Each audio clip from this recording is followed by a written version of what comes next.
lalai ya. Ustaz. Baik Ustaz. Nah, setelah kita membahas betapa pentingnya Al-Quran untuk kita baca setiap harinya, nah kadang tuh rasa malas datang kepada kita Ustaz. Nah, apa sih yang menyebabkan kita ini, kenapa kita merasa malas ketika ingin membaca Al-Quran ini Ustaz? Baik. Terkadang rasa malas itu datang karena kita tidak mengetahui keutamaan amalan yang hendak kita lakukan. Oleh karenanya Allah Subhanahu wa taala berfirman, "Qul hal yastawil ladzina ya'lamuna wal ladzina la ya'lamun." Apakah sama keadaan ibadahnya orang-orang yang berilmu dengan orang-orang yang tidak berilmu? Jelas tidak sama. Nah, kebanyakan kita malas karena kita tidak mengetahui keutamaannya. Apa kebaikan, apa reward yang akan Allah berikan kepada kita jika kita termasuk orang-orang yang menunaikan hak Al-Quran, orang-orang yang dekat dengan Al-Quran, atau mungkin kita bahasakan dengan bahasa hadis Nabi SAW, Ahlul Quran. Nah, ketidaktahuan kita atas keutamaan ini itu terkadang menjadi sesuatu yang membuat kita itu berat untuk membaca Al-Quran. Padahal kalau kita mengetahui, mungkin kita akan sedikit terpacu dan termotivasi. Kenapa? Karena ada sesuatu yang kita kejar. Ada sesuatu yang kita harapkan, ada kebaikan yang kita incar di balik interaksi kita dengan Al-Quran. Maka salah satu faktornya ialah ketidaktahuan kita atas akan keutamaan Al-Quran. Atau bisa juga keadaan hati kita yang betul-betul memprihatinkan, yang harus betul-betul kita benahi. Banyaknya dosa dan kemaksiatan tentunya itu meninggalkan noda-noda hitam pada hati seseorang.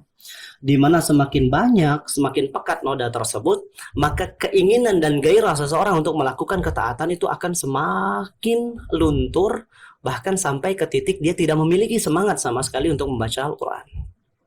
Maka di sini kita harus betul-betul berusaha untuk mengembalikan cahaya hati kita. Kita harus mengembalikan kebersihan dan kesucian hati kita. Salah satunya ialah dengan memperbanyak taubat kepada Allah Subhanahu wa taala. Yang ketiga, kalau kita ingin kita dipermudah untuk melakukan suatu amalan, maka kita tidak boleh lepas daripada ketergantungan kepada Allah Subhanahu wa taala, karena taufik ini adalah anugerah yang Allah Subhanahu wa taala berikan kepada siapa yang Allah kehendaki. Begitu pula dengan membaca Al-Quran. Membaca Al-Quran ini adalah taufik.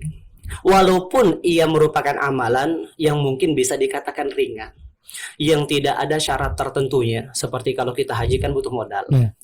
Kita pengen melakukan ibadah, sedekah misalnya, kita butuh materi. Al-Quran ini dimanapun, kapanpun, itu ringan untuk kita baca. Bahkan tidak harus di dalam sebuah hadis, misalnya Nabi SAW menggambarkan Al-Ikhlas itu seperti Al-Quran.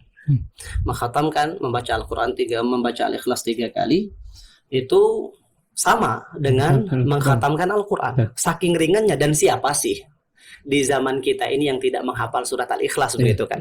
Namun pada realitanya tidak semua orang mampu mengamalkan perkara ini gitu loh. Padahal dia begitu mudah. Nah, kembali kepada taufik dari Allah Subhanahu wa taala. Maka di antara perkara yang tidak boleh kita abaikan, bagaimana kita bergantung kepada Allah Subhanahu wa taala, memohon pertolongan Allah Subhanahu wa taala, memohon keringanan dari Allah Subhanahu wa taala agar kita termasuk orang-orang yang selalu mengingat Allah Subhanahu wa taala. Dan di antara bentuk mengingat Allah yang paling utama ialah dengan membaca, mendengarkan, merenungi makna dan kandungan firman Allah Subhanahu wa taala. Jadi mungkin ini beberapa sebab kenapa kita belum terketuk, belum begitu bergairah terhadap Al-Quran, karena kita memang belum tersentuh gitu, belum tahu, belum